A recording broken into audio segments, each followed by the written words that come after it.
உண்மையை சொல்கிறவங்க தெய்வத்துக்கு சமமானவங்க அப்படிங்கிறது யார் சொன்னது?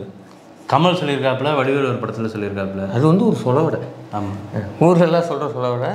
அதே போன்று 2 தெய்வங்கள் மத்திய பிரதேசத்தில் தோன்றியிருக்குன்னா பாஜகவை சேர்ந்த தெய்வங்கள். அந்த பயாலஜிக்கலாக பிறக்காம அந்த வம்சாவளி, அந்த அதே வம்சாவளி தான், அதே வம்சாவளி தெய்வங்கள் தான்.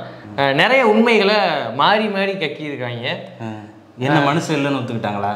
இல்லை அந்த மாதிரியான உண்மைகள் கிடையாது. அதோட பெரிய உண்மை, அதோட பெரிய உண்மை இல்லை. மனுஷன் இல்லைங்கிறத தாண்டி பாஜக ஒரு பெரிய உண்மை ஒருத்தர் சொல்கிறான்னா அவர் ஒரு முக்கியமான கவனிக்க வேண்டிய விஷயம் தான். என்ன அப்படின்னா, ஆமாண்டா நாங்கள் கல்ல ஓட்டு போட்டு தான்டா ஜெயித்தோம். அதான் தெரியுமே. ஆமாண்டா நாங்கள் பூத் கேப்சரிங் தான்டா பண்ணோம். அதான் தெரியுமே. யார் சொன்னா? அதை மாறி மாறி அவங்களுக்குள்ளேயே சொல்லிக்கிட்டாங்க. அதுவும் அந்த தொகுதியில ஜெயிச்ச எம்பியை வச்சுக்கிட்டே சொல்லியிருக்கேன். எம்பி முன்னாடியே சொல்லிட்டாங்களா? அப்பா வேற லெவல் ஒரு ஆன்சர். நான் 15 ஓட்டு போட்டேன்டா அப்படின்னா, இன்னொருத்த நான் 13 பூத்தை கேப்சர் பண்ணேன்டா அப்படின்னு மாறி மாறி 15 ஓட்டு என்னடா ஓட்டு, பூத்தே 15 கேப்சர் பண்ணேன்டா. நீ பெரியலா நான் பெரியலான்னு எம்பி முன்னாடியே சண்டை போட்டுருக்காங்க, அடிச்சு காட்டியிருக்கிறாங்க. அவங்க அடிச்சு காட்டின அந்த வாத்தியம் என்ன, அதுல நம்மளோட பார்வை என்ன அப்படிங்கிறது தான் இந்த வீடியோ. உள்ள போய் பார்ப்போம்.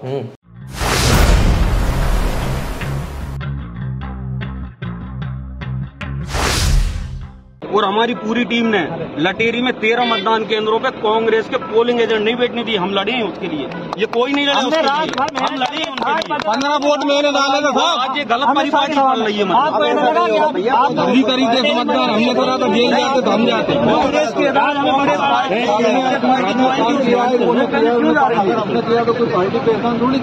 हमने भी किया, हम 3 सेक्टर संभाल। இப்ப ஓடிச்சே இந்த வீடியோ வந்து மத்திய பிரதேசத்தில் சாகர் அப்படிங்கிற ஒரு தொகுதி. அந்த தொகுதியில் லதா வாங்கடே அப்படின்றவங்க. சாவர்கர் வாழ்ந்தாரா?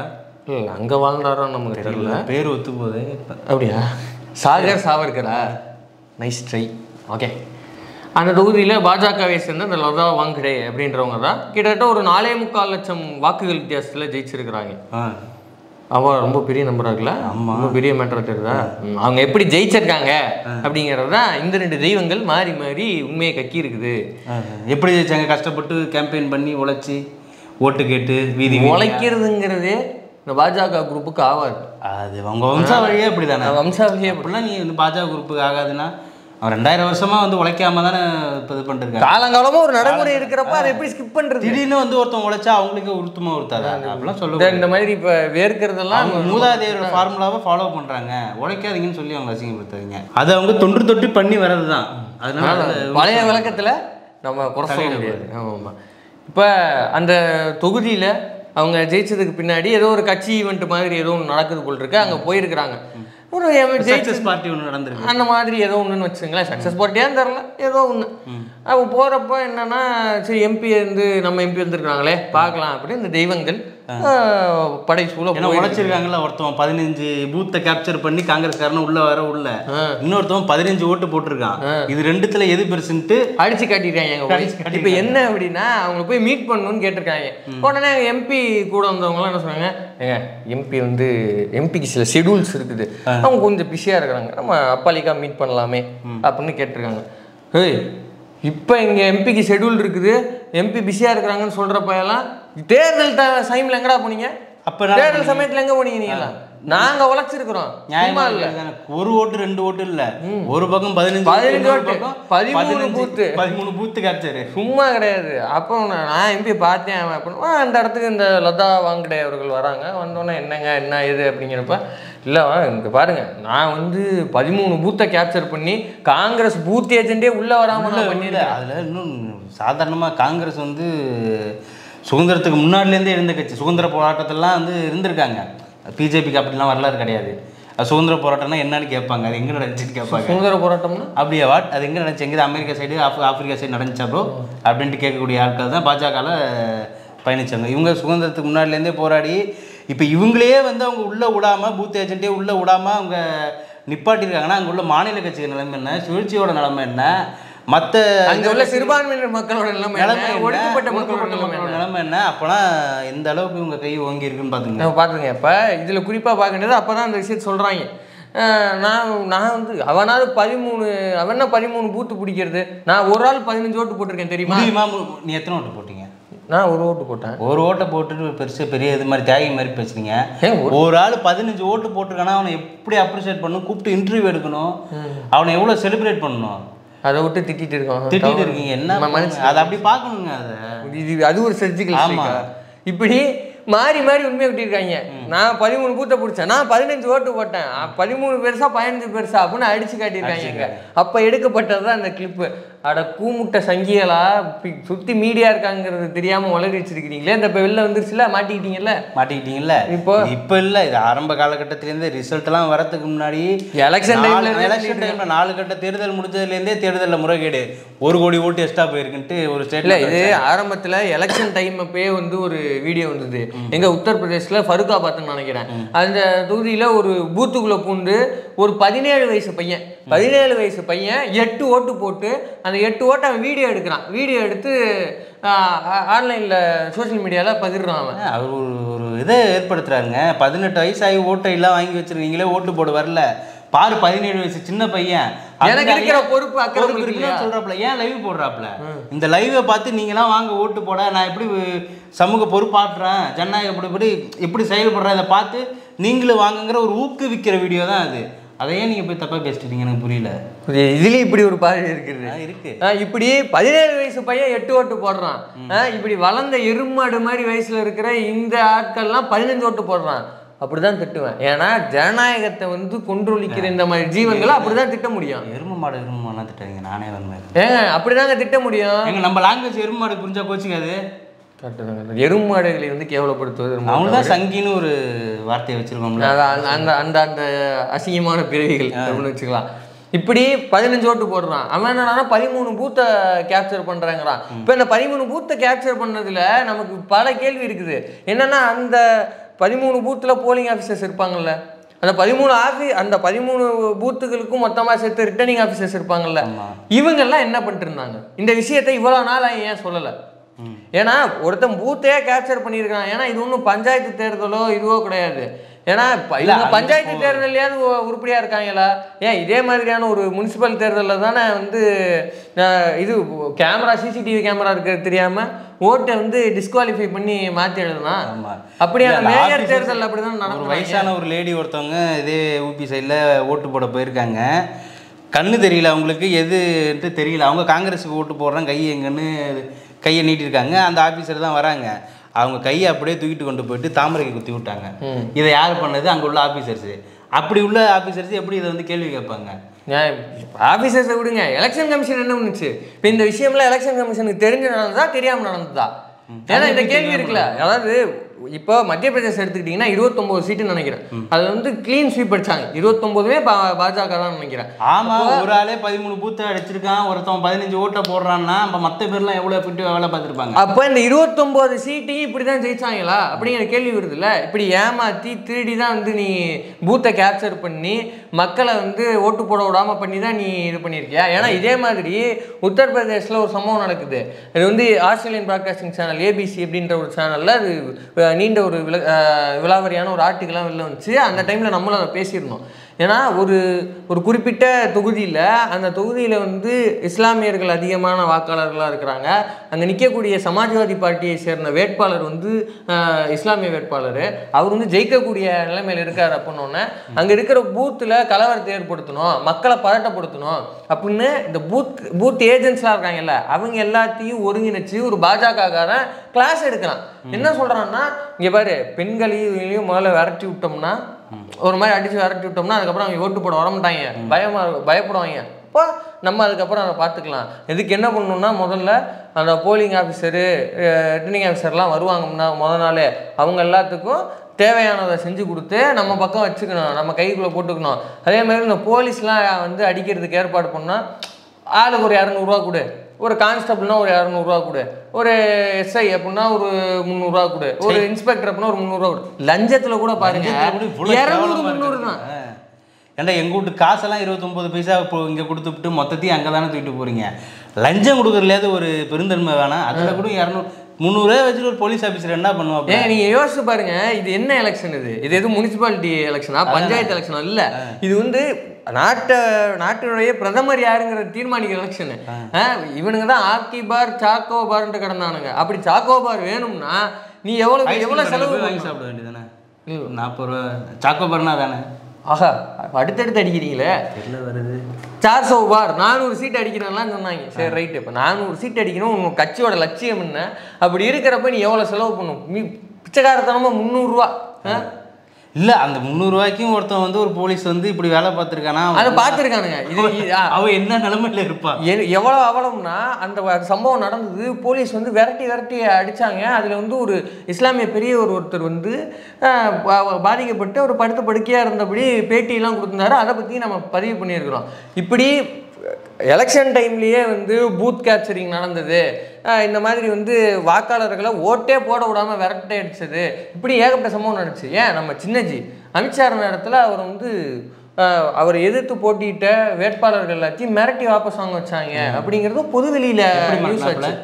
சின்ன கற்பனை ஜண்டா ஆள் பார்க்க அப்படியே தான் இருப்பாப்புல. அவர் என்ன மந்திரம் போடுவாரு? இடி மந்திரம், சிபிஐ மந்திரம், ஐடி மந்திரம்னு அவர் கையில தான் ஏகப்பட்ட மந்திரம். இடி ஐடி அப்புறம் என்ன சிபிஐ இப்படி ஏகப்பட்ட மந்திரம். புல்டோசர் வந்து அடுத்த மோடி, நம்ம யோகியோட மாடல் அது. இப்படியெல்லாம் மிரட்டி உருட்டி வேட்பாளர்கள்லாம் வாபஸ் வாங்க வச்சாங்க. அதில் வந்து ஒரு பெண் வந்து தைரியமாக சொல்லியிருந்தாங்க, இவங்க வந்து இந்த மாதிரி மிரட்டுறாங்க, ஆனால் நான் பயப்பட மாட்டேன். ஒரு சின்ன பார்ட்டியை ரெப்ரசன்ட் பண்ணி நின்ன ஒரு வேட்பாளர் அவர் வந்து சொல்கிறாரு, கையை வந்து இப்படி துப்பாக்கி மாதிரி வச்சு கொன்றுவேன் அப்படின்லாம் மிரட்டிட்டு போகிறாங்க.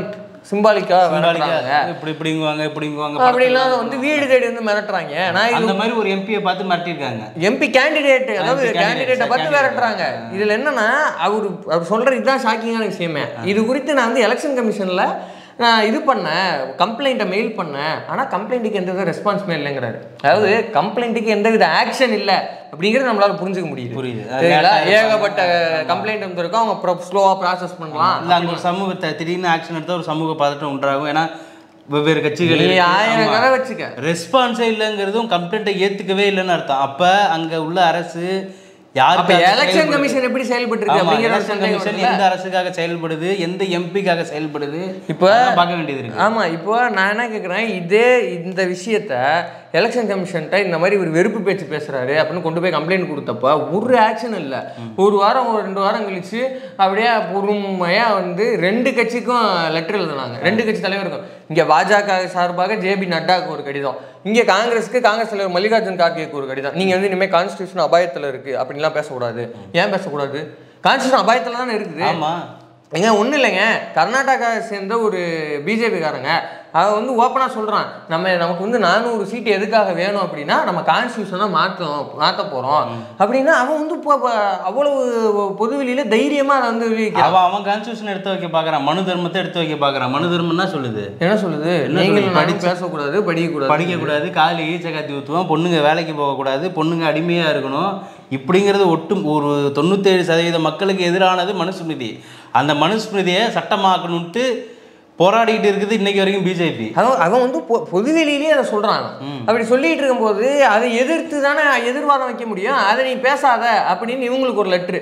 இங்கிட்டு போயிட்டு உங்க கட்சியை சேர்ந்த எந்த வேட்பாளரும் வெறுப்பு பேச்சு பேசக்கூடாது, கோச்சு பாருல. இப்ப இங்க பிஜேபிக்கு மட்டும் மோடி அப்படின்னு சொன்னா ஒரு கோச்சுக்கு இல்ல, இங்க பிஜேபிக்கு மட்டும் ஒரு லெட்டர் போட்டு காங்கிரஸுக்கு லெட்டர் போடனா கோச்சு பாருல. அப்படி வந்து ஒரு சமத்துவத்துல வந்து 2 பேருக்கு லெட்டர் போட்டு இப்படியான ஒரு எலெக்ஷன் கமிஷன். இந்த எலெக்ஷன் கமிஷன் எப்படி ஃபார்ம் ஆச்சுங்கிறது கேவலத்தையும் கேவலம் இல்லையா? அதாவது உச்ச நீதிமன்ற தீர்ப்புக்கு முரணா ஒரு திருத்தம் பண்ணி செலெக்ஷன் கமிட்டியில் வந்து எப்படி திருத்தம் நடந்துச்சு அப்படின்னா, முன்னாடி எதிர்கட்சி தலைவர், உச்சநீதிமன்றத்தின் தலைமை நீதிபதி சிஜேஐ இடம்பெற்றிருக்கணும், ப்ளஸ் பிரதமர், இவங்க 3 பேர் சேர்ந்து தான் சீஃப் எலெக்ஷன் கமிஷனரை தேர்ந்தெடுக்கணும் இல்லையா? ஆனால் இது எப்படி இவங்க வந்து உச்சநீதிமன்ற தீர்ப்பு தான் சொல்லுது. ஆனால் அதுக்கு முரணா அவங்க என்ன பண்ணாங்கன்னா, சிஜேஐ அந்த குழுவிலிருந்து நீக்கிட்டு பிரதமர் மந்திரி சபையில் இருக்கிற ஒரு அமைச்சர் ப்ளஸ் எதிர்கட்சி தலைவராக அப்போ இருந்தவர் வந்து அதிர் ரஞ்சன் சௌத்ரி. அவர் வந்து பொதுவெளியிலேயே சொன்னார், ஏங்க நைட்டு இந்த மாதிரி இருந்து செலக்ட் பண்ண போகிறோன்னு சொல்லிட்டு காலைல 4 மணி நேரத்துக்கு முன்னாடி லிஸ்ட்டு கொடுக்குறாங்க. லிஸ்ட்டு கொடுத்துட்டு இந்த 6 பேரில் 4 பேரில் 2 பேரை சொல்லுங்கள் அப்படின்றாங்க. போல அந்த 6 பேர் யார், 4 பேர் யார், அதுலேருந்து எப்படி 2 பேர் சூஸ் பண்ண போகிறோம் அப்படிங்கிறதுக்குலாம் ஒரு ப்ராப்பராக டைம் வேணும்ல. எங்கள் ஒரு எதிர்கட்சி தலைவருக்கு கொடுக்கப்பட்ட நேரம்ங்கிறது ஒரு சீஃப் எலெக்ஷன் கமிஷனை தேர்ந்தெடுக்கிறதுக்கு இந்த பாஜக அரசாங்கம் கொடுத்த பாசிச அரசாங்கம் கொடுத்த நேரங்கிறது வெறும் 4 மணி நேரம். அவர் எப்படி 4 நிற்பாங்க, அதுக்கு 4 மணி நேரம். இடபிள்யூஎஸ் பாஸ் ஆக 4 எல்லாமே 4 தான் அவங்களுக்கு. சரி, இப்படி இருக்கப்ப எப்படிங்க அதெல்லாம் சூஸ் பண்ண முடியும்? 4 வச்சுட்டு என்ன அடி அடிக்கிறாங்க பத்தி. எல்லாமே 4 தான் அவங்களுக்கு. ஏங்க இப்படி இருக்கும்போது எப்படிங்கன்னா ஒரு பொது வெளியில வந்து புலம்புறாரு ஒரு எதிர்கட்சி தலைவர். இப்படியான நிலைமையில தான் ஒரு எலெக்ஷன் கமிஷனர், சீஃப் எலெக்ஷன் கமிஷனரும் துணை எலெக்ஷன் கமிஷனரும் தேர்ந்தெடுக்கப்பட்டாங்க. அப்போ அவங்க எப்படி சாதகமாக செயல்பட்டாங்கன்னா இப்படி தான். ஏன்னா ஒரு இடத்துல மத்திய பிரதேசத்தில் ஒருத்தன் 15 ஓட்டு போடுறான், 13 பூத்தை கேப்சர் பண்ணுறான்னா மத்திய பிரதேசத்தில் இந்த மாதிரி எத்தனை தொகுதிகள் இதாக இருக்கும்? அப்போ அந்த 29 தொகுதிகளில் எத்தனை தொகுதிகள் காங்கிரஸுக்கான வாய்ப்பாக அமைஞ்சிருக்கும்? இப்போ மத்திய பிரதேசத்தில் மட்டும் காங்கிரஸுக்கான இத்தனை வாய்ப்பு இழக்கப்பட்டிருக்குன்னா இந்தியா முழுக்க இவங்க எத்தனை வேலையை செஞ்சுருப்பாங்க? 79 தொகுதி வந்து முறைகேடு நடந்திருக்குன்னு ஒரு அறிக்கை சொல்லுது. ஒன்றும் இல்லைங்க, நம்ம அந்த அறிக்கைக்கு போகிறதுக்கு முன்னாடி 2019 பூனம் அகர்வால் ஒரு கட்டுரை எழுதுறாங்க. இந்த குண்டுக்கு அவங்க வேலை பார்த்தப்ப என்ன அப்படின்னா 362 தொகுதிகளில் டிஸ்கிரிபன்சிஸ் இருக்குது. அதாவது இவிஎம் மிஷினில் போலான வாக்குக்கும் எண்ணப்பட்ட வாக்குகளுக்குமான வித்தியாசம் இருக்குது. அது 362 தொகுதிகளில் இருக்குது அப்படின்னு அவங்க ஒரு நியூஸ் போடுறாங்க. அதை தொடர்ந்து இந்த மாதிரியான தகவல்லாம் வெளில வருது, டேட்டாலாம் வெளியே வருது அப்படின்னு ஏடிஆர் அமைப்பு அதை எடுத்துகிட்டு போய் உச்சநீதிமன்றத்தில் வழக்கு தொடுக்குறாங்க. அந்த வழக்கு 2024 வரைக்கும் லிஸ்ட் பண்ணப்படாமல் விசாரிக்கப்படாமல் இருந்தது. 2024 திரும்பி ஒரு வழக்கு தொடுக்குறாங்க ஏடிஆர் அமைப்பு சார்ந்த. ஏங்க நாங்கள் ஏற்கனவே இப்படி ஒரு வழக்கு தொடுத்துருக்குறோம், சொன்னோம், அதையும் கொஞ்சம் விசாரிங்க. ஏன்னா 2024 நீங்கள் லேட்டாக வந்துட்டீங்க ப்ரோ. ஆல்ரெடி எல்லாம் கேக்கு வெட்டி வெடி கொண்டாடிட்டாங்க. இனிமே அவங்க மனசு புண்படுற மாதிரி நம்ம நடந்துக்க முடியாது. அந்த மாதிரி காரணம் சொன்னாங்களா என்னங்க இதெல்லாம் அப்படி இப்படி ஆயிடுச்சு. சரி, 2024 எடுப்பாங்க. அவங்க இன்னொரு வழக்கையும் சேர்த்து போட்டாங்க. அதோட சேர்த்து இன்னொரு இணைப்பாக ஒரு வழக்கு போட்டாங்க. என்ன அப்படின்னா இந்த இவிஎம் மிஷினோட விவிபேட் இயந்திரம் இருக்கும். அதாவது நம்ம ஒன்று அமுக்குறோம் அப்படின்னா இப்போ கை சின்னத்துக்கு அவங்க அமுக்கியிருக்கிறாங்க, உதயசீலனுக்கும் ஒன்று அமுக்கியிருக்கிறாங்க அப்படிங்கிற அந்த பேப்பரை காட்டும் இல்லையா? பானை சின்னத்துக்கு இது அமுக்கியிருக்கிறாங்க. அடுத்து கம்யூனிஸ்ட் கதிரவால் சின்னம், அடுத்தது சுத்தியல் அதை அமுக்க மாட்டாங்க அப்படின்னு. ஆமா, இங்கேயும் அமுக்க மாட்டாங்க, இங்கேயும் பார்க்க முடியாது. ஸோ இப்படியான விஷயங்கள்லாம் அந்த இவிஎம்ல இருக்கிற நம்பரையும் இந்த விவிபேட்டில் ஓட்டு வந்திருக்க நம்பரையும் ரெண்டையுமே நீங்கள் எண்ணணும். ஏன்னா இவிஎம்ல எத்தனை இப்போ 50 இருக்குது அப்படின்னா விவிபேட்லேயே 50 இருக்கணும்ல, டேலி ஆகிடும். இப்போ இதை எண்ணுங்க அப்படின்னப்போ உச்சநீதிமன்றம் சூப்பராக ஒரு பதில் சொல்லிச்சு. என்ன அப்படின்னா போட்டு எண்ணுங்கன்னு நினச்சி விட்டாங்களா? நீங்கள் கேண்டிடேட்டா யார், பெட்டிஷனர் பார்த்து ஏடிஆர் அமைப்பை பார்த்து நீங்கள் யார், நீங்கள் என்ன வேட்பாளரா, நீங்கள் ஏன் இதெல்லாம் கேட்குறீங்க? இதெல்லாம் ரொம்ப தப்பு. கேள்வியை தர வேற ஒன்றுமே தெரியாது. நீங்கள் ரொம்ப தப்பு. நீ எந்த பத்திரிக்கை, நீ அங்கேருந்து வந்தியா, நீ இங்கேருந்து வந்தியா? ஏன்னே கேட்கக்கூடாதுங்கிற. நீ கோபாலபுரமா?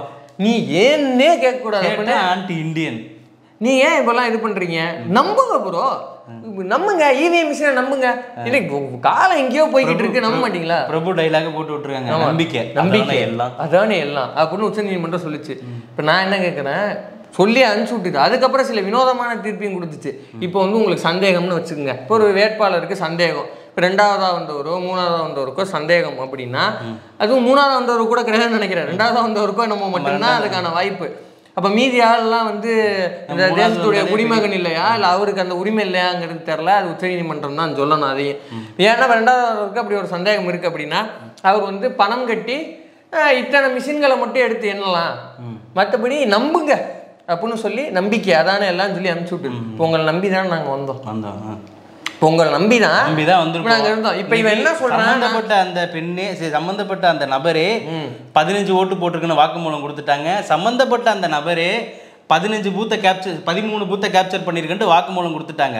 இந்த வாக்குமூலம் கண்ணு முன்னாடி இருக்கு. இப்ப என்ன பண்ண போறீங்க? இப்போ உச்சநீதிமன்றம் சோமோட்டோவை வந்து இந்த வழக்கு எடுக்குமா? உங்களை நம்பி தான் நாங்க வந்தோம். எலெக்ஷனை நம்புங்க, இவிஎம் மிஷினை நம்புங்க. நாங்க இவிஎம் மிஷினை நம்பணும், இது உச்சநீதிமன்றத்தை நம்பணும், எலெக்ஷன் கமிஷனை நம்பணும், எல்லாத்தையும் நம்பி தான் நாங்கள் உட்காந்துருந்தோம். இந்த இப்போ இப்படி வந்து ஸ்டேட்மெண்ட் வருது. இல்லை இன்னும் யார் தான் கொடுக்கணும்? இன்னும் வந்து நீங்கள் எத்தனை பேருக்கு மைக்கை போட்டு கேட்டால், இல்லை பர்சனலாக உட்காந்து பேசி பார்த்தா அவன் எத்தனை பூத் கேப்சர் பண்ணான்னு தெரியாது, அவன் எத்தனை வந்து கள்ள ஓட்டு போட்டான்னு தெரியாது. ஆல்ரெடி பண்ண விஷயங்களே கடந்த 4 மாதம் தான். 4 மாதத்துக்குள்ளேயே இவ்வளோ வருது. இன்னும் இருக்கக்கூடிய காலங்களில் எவ்வளோ வெளிப்படும், இது எல்லாத்தையும் வெறும் வேடிக்கை மட்டும்தான் பார்த்துக்கிட்டு இப்போ யோசிச்சு பாருங்க.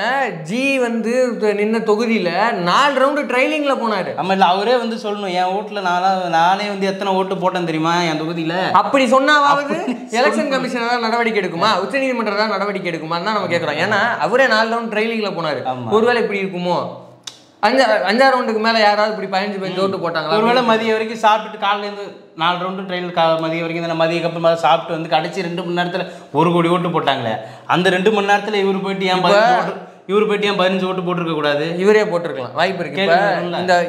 இந்த மேட்டருக்கு வரேன். இப்போ 2019 362 தொகுதியில் டிஸ்கிரிபன்சிஸ் இருக்குதுப்பா. அப்போ இப்போ என்னப்பா நிலமா அப்படின்னா, இப்போ ஒட்டுமொத்தமாக இந்த ஓட் ஃபார் டெமோக்ரஸிங்கிற அமைப்பு, அதாவது மூத்த ஐஏஎஸ் அதிகாரி தேவசகாயம் உள்ளிட்டோர் இருக்கிற அந்த அமைப்பு, அவங்க என்ன பண்ணாங்கன்னா, இந்த ஓட்டு எண்ணிக்கை அன்னைக்கு சாயங்காலம் ஒரு நம்பர் கொடுப்பாங்க இல்லையா, இன்றைக்கு 17 ஃபார்ம் கிடையாது, இன்றைக்கு இத்தனை வாக்குகள் பதிவாகி இருக்கின்றன, இது இத்தனை சதவீதம் அப்படின்னு ஒரு நம்பர் விடுவாங்க இல்லையா. இதுவும் அதுக்கு அடுத்த நாளோ அதுக்கு மறுநாளோ இத்தனை பர்சன்டேஜ்ப்பா இதுதான் ஃபைனல் அப்படின்னு ஒரு நம்பர் விடுவாங்க இல்லையா. இது ரெண்டுத்துக்குமான வித்தியாசத்தை அனலைஸ் பண்ணி போட்டாங்க.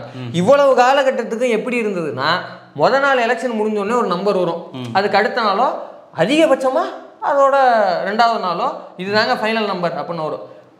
இதில் இருக்கிற நம்பருக்குமான வேரியேஷன் இருக்குல்ல, முத நாளும் அடுத்த நாள் ஃபைனல் பண்ணி வர நம்பருக்குமான வேரியேஷன் 1, 2 கூட இருக்கலாம். இவ்வளோதான் இருக்கும். ஏன்னா ஏதாவது ஒரு இடத்துல கூட்டல் எழுத்தல் தப்பா இருக்குன்றப்போ அந்த மாதிரி கலக்கத்தில் கூட 1, 2 மாதிரி தான் கம்மியாக இருக்கும். அப்போ நம்மளே டீச்சர்கிட்ட கேட்போம்ல, மிஸ் 1 மார்க் குறையுது நீங்கள் மிஸ் பண்ணிட்டீங்கன்ட்டு, அந்த மாதிரி இருக்கும் சொல்லலாம். ஆனால் எவ்வளோ குறைஞ்சிருக்கு சொல்லுங்க. இப்போ எவ்வளோ குறைஞ்சதுன்னா, முதல்ல 4 கட்ட தேர்தல் முடிவு வந்துச்சு இல்லையா, 4 கட்ட தேர்தல் முடிவில் 1 கோடியை சொச்சம் ஓட்டு வந்து கூடுதலாக போயிருக்கு. அதாவது 1 கோடியப்பா. ஆமாம், அதாவது வாக்கு எண்ணிக்கை நடந்த அன்னைக்கு சாயங்காலம் சொன்ன நம்பருக்கும் 4வது கட்டம் தேர்தல் முடிந்ததுக்கு பின்னாடி முதல் 4 கட்டத்துலேயும் இதுதான் ஃபைனல் பர்சன்டேஜ் அப்படி எலெக்ஷன் கமிஷன் சொன்ன டேட்டாவுக்குமான வித்தியாசம் 1 கோடியே சொச்சம் ஓட்டுகள். இதை டைம்ஸ் ஆஃப் இந்தியா அன்னைக்கே வெளியிட்டது. என்னப்பா இது இப்படி நம்பர் இருக்குதுன்னு. அப்போ இதில் எத்தனை 13 பூத்துகள் எத்தனை 15 ஓட்டுகள் அப்படிங்கிறது தெரியல. இப்போ இதுக்கப்புறம் வருவோம். கடைசியாக வந்து மொத்தம் 534 தொகுதிக்கும் முடிஞ்சதுக்கு பின்னாடி, 7 கட்ட தேர்தல் முடிஞ்சதுக்கு பின்னாடி இந்த ஓட் ஃபார் டெமோக்ரஸி அமைப்பு இருக்கிற எல்லா தொகுதியும் எடுத்து அனலைஸ் பண்ணுறாங்க. அனலைஸ் பண்ணி பார்த்தா 4 கோடியே சொச்ச ஓட்டுகள், கிட்டத்தட்ட 4.7 கோடின்னு நினைக்கிறேன், இத்தனை வாக்குகள் கூடியிருக்கு. அதாவது வாக்கு எண்ணிக்கைக்கு திரும்பியும் தெளிவாக சொல்கிறேன், ஓட்டு போடுற வாக்கு எண்ணிக்கை அன்னைக்கு ரிலீஸ் பண்ண எலெக்ஷன் கமிஷன் ரிலீஸ் பண்ண அந்த வாக்கு எண்ணிக்கை நம்பருக்கும் பிறகு ஃபைனலாக இதுதான் வாக்குப்பதிவு நம்பர் அப்படின்னு எலெக்ஷன் கமிஷனே கொடுத்த அந்த நம்பருக்கும் உள்ள இடைவெளி எண்ணுனதுக்கும் 2வது எண்ணுனதுக்கும் இவ்வளோ டிஃப்ரெண்ட் எவ்வளவுனா 4.7 கோடி வாக்குகள். அப்படின்னா இந்த 4.7 கோடி வாக்குகள் யாரு போட்டதுன்ற கேள்வி வரும்ல. அப்ப இதுக்குள்ள எத்தனை 15 ஓட்டு இருக்குது, எத்தனை 13 பூத் இருக்குதுன்னு கேள்வி. யாருக்காக போட்டதுன்னு ஒன்று இருக்குல்ல, அந்த 29 தொகுதியில் இதை எத்தனை முறைகேடுன்னு தெரியாது. ஒருவேளை அந்த 29 அங்கே உள்ள மாநில கட்சிக்கோ இல்லை காங்கிரஸுக்கோ போயிருந்துச்சுன்னா இன்னையோட அரசியல் சூழ்நிலை நிலவரம் என்ன? இவங்க கொடுத்த அறிக்கைப்படி 79 தொகுதியில் வந்து ஒருவேளை காங்கிரஸுக்கோ இல்லை வேறு கட்சிகளுக்கு போயிருந்துச்சுன்னா இங்கே உள்ள அரசியல் சூழ்நிலை என்ன, ஆளும் கட்சியாக யார் இருப்பா, எதிர்கட்சியாக யார் இருப்பா, பிஎம்மா யார் இருப்பா, இது எல்லாமே கேள்வியாக தான். இப்போ அப்போ இந்த மைனாரிட்டி ஆட்சியே அமைஞ்சிருக்காது இல்லையா.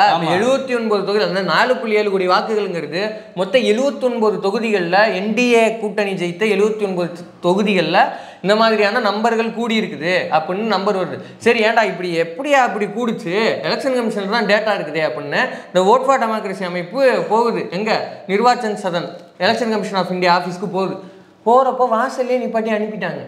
நீங்கள் வாசல்லே நிப்பாட்டி அனுப்புனது தேவசகாயம் ஐஏஎஸ் கிடையாது, இந்த நாட்டினுடைய டெமோக்ரஸியை, இந்த நாட்டினுடைய குடிமகன்களை, இந்த நாட்டினுடைய குடிமகன் சொன்ன தீர்ப்பை, அந்த தீர்ப்பை நோக்கி ஒரு சந்தேகம் வருது, ஒரு கேள்வி வருது. இந்த அரசியலமைப்பு கொடுத்துருக்கிற அந்த உரிமையின்படி அவர் கேட்குறாரு அந்த கேள்வி அங்கே போய். ஆனால் நீங்கள் அவரை வாசல் நிப்பாட்டி அனுப்பிட்டீங்க. அவர் உடனே காங்கிரஸ் ஆஃபீஸ் போகிறாரு. காங்கிரஸ் ஆஃபீஸ் போனப்போ அங்கே ஒரு ஸ்போக்ஸ் பர்சனாக அதை எடுத்து ப்ரெஸ் மீட் கொடுக்குறாரு. இப்போ காங்கிரஸ் இன்னைக்கு எதிர்கட்சிங்க, பிரதான எதிர்கட்சி இல்லையா. பிரதான எதிர்கட்சியின் சார்பாக ஒரு எதிர்கட்சி ஏப்பா இங்கே பாருப்பா ஒரு அமைப்பு இந்த மாதிரி டேட்டா கொடுக்குது, 79 தொகுதிகளில் அந்த மாதிரி நம்பர் கூடி இருக்குதான், 4.4 கோடி வாக்குகள்ங்கிறாங்க, இது எப்படிப்பா கூடுச்சு அப்படின்னு கேட்டிருக்காங்க. ஆளுங்கட்சி பதில் சொல்லணும்ல அதுக்கு. ஆளுங்கட்சி பதில் சொல்ல, ஆளுங்கட்சி கூட பதில் சொல்ல வேண்டாம். இதுக்கு ஆக்சுவலாக பதில் சொல்ல வேண்டிய பொறுப்பு யாரு? எலெக்ஷன் கமிஷன் ஆஃப் இந்தியா சொல்லணுமா இல்லையா? குறைஞ்சபட்சம் ஒரு ப்ரெஸ் ரிலீஸ் கொடுத்துருக்கும்ல. என்ன பண்ணாங்கன்னா சொகுசா ட்வீட் போட்டாங்க. என்னன்னா, இந்த மாதிரி வேட்பாளர்களே இல்லாத சில பேர் இந்த மாதிரியான சந்தேகங்கள் எழுப்புறாங்க, இந்த மாதிரி பயமுறுத்துறாங்க அப்படின்னு. ஐயா, இப்போ ஆரம்பத்துலேருந்து இது ஒரு குழப்பமாகவே இருக்குது. வேட்பாளர் தான் அந்த கேள்வியை கேட்கணுமா? ஏன்னா ஓட்டு போடுற ஒவ்வொருத்தருக்கும் அதுக்கான உரிமை இருக்குங்க. இந்த நாட்டோட குடிமகன் ஒவ்வொருத்தருக்கும் உரிமை இருக்குது. ஏன்னா இந்த தேர்தல் வந்து யாரை தேர்ந்தெடுக்கிறது? நம்மளை வந்து வழிநடத்த போகிறவர் ஒரு பிரச்சனை வந்துச்சுன்னா நமக்காக நிற்பாரா, இல்லை தட்டை எடுத்து தட்ட சொல்லுவாரா? என்னோட ஊரில் ஏதாவது ஒரு வெள்ள பாதிப்போ நிலச்சரிவோ நடந்தால் வந்து என் கூட நின்று எடுத்து வேலை பார்ப்பாரா, இல்லை ஆயாசமாக ஃபாரின் டூர் போவாரா? எனக்கு எந்த தலைவர் வேணும்? உண்டியலில் காசு போடாதீங்க, தட்டில் போடுங்கன்னு சொல்லுவாங்க அப்படின்னு சொல்கிறவர் வேணுமா? இல்லை நீங்கள் என்னுடைய நாட்டுக்கு ஒரு ஸ்கீம் வேணும், ஒரு திட்டம் வேணும், அதுக்கான நிதி வேணும்னு கேட்டால் நிதியை கொடுக்குறோன்னு சொல்கிற ஒரு தலைவராக வேணுமா? இல்லை என்கிட்ட நிதி கேட்குறியே, நீ எனக்கு எம்பி கொடுத்தியான்னு கேட்குறாள் எனக்கு தலைவராக வேணுமா? அப்படின்னு நான் முடிவு பண்ணுற ஒரு தேர்தல் அப்படின்னு நம்ம முடிவு பண்ணுற ஒரு தேர்தலுங்க. இந்த தேர்தல் இவ்வளவு முக்கியமான தேர்தலை நோக்கி ஒரு சந்தேகமோ கேள்வியோ வரப்போ நீ கேட்கவே கூடாது. நீ வேட்பாளரான்னு கேட்டால் அது என்ன நியாயம்? இப்படி ஒரு கேள்வியை கேட்டுட்டு அதுக்கு ஒரு முரட்டு லாஜிக் வர சொன்னாங்க. இந்த கூடுச்சு இல்லைங்க இந்த வாக்கு. எத்தனை வாக்கு? இந்த 4 கோடி வாக்கு இருக்குல்ல, இந்த 4 கோடி வாக்கும் 5 மணிக்கு மேலே 6 மணிக்கு மேலே இந்த பூட்டுவாங்க பார்த்தீங்களா? அந்த பூட்டுற நேரத்தில் லைனில் நின்னாங்கல்ல, அவங்க போட்டு ஓட்டுங்க. பெரிய உருட்டல்ல இருக்குது. இதுதான் வந்து வாய்ஸ் ஆஃப் டிஎன்ல ஒரு கூட்டம் போட்டாங்க. கூட்டம் போட்டப்போ என்ன தலைப்புல அப்படின்னா, திருடப்பட்டதான் மக்கள் தீர்ப்பு இல்லையா? அதுதான் தலைப்பு. அதில் வந்து பரக்கல பிரபாகர், யாரு நம்ம நிதியமைச்சர் நிர்மலா சீதாராமன் அவர்கள். பரக்கல பிரபாகர் அதோட போதும், அதுக்கப்புறம் சொல்லி அவர் அசிங்கப்படுத்தாதீங்க. ஓகே பரக்கல பிரபாகர் ப்ரோ டிக்கிறீங்களே. அவர் வந்து கலாய்ச்சுட்டு போனார். ஏப்பா 4 கோடி ஓட்டுனா அவ்வளோ பேருமா சாயங்காலம் போய் போட்டிங்க? அந்த 1 ஹவரில் அந்த 1/2 ஹவரில் அவ்வளோ பேர் போட்டிங்களா அப்படின்னு கேட்டார். அதே மாதிரி எப்படி கணக்கு பார்த்தாலும் முடியலையே. ஒரு நிமிஷத்துக்கு ஒருத்தவங்க ஓட்டு போட்டாலும், ஏன்னா உள்ளே போகணும், மைய வைக்கணும், அப்புறம் சீட்டை வாங்கணும், அப்புறம் அங்கே போகணும், அப்புறம் கையெழுத்து போடணும், அப்புறம் இங்கே வரணும். ஒருத்தருக்கு ஒரு நிமிஷம்னாலே உன் கணக்கு எங்கே பார்த்தாலும் இடிக்குதேடா. இந்திரகுமார் அண்ணா இதே கேள்வியை தான் அவர் கேட்டார். ஏன்னா ஒரு ஓட்டு போடுறோம்னா இப்போ நீங்கள் சொன்ன அதே தான் அவர் கேட்டார். இந்திரகுமார் அண்ணன் கேட்டது தான். ஓட்டு போடணும், வைக்கணும், ஆஃபீஸரை பார்க்கணும், எழுதணும், கையெழுத்து போடணும், நமக்கு விவிபேட்டில் பார்க்கணும். கிரெடிட் அவருக்கே கொடுத்துடலாம். அங்கே என்ன காப்பி அடித்தேன்? இல்லை சொல்கிறேன், பார்க்கணும், இவ்வளோ ப்ராசஸ் இருக்குது. எப்படிடா இவ்வளவு பேர் 4 கோடி பேருமாயா அப்படி போட்டீங்க அப்படின்னு ஒரு கேள்வி வருதுல்ல. இப்படியான ஒரு உருட்டை தான் இவங்க உருட்டினாங்க.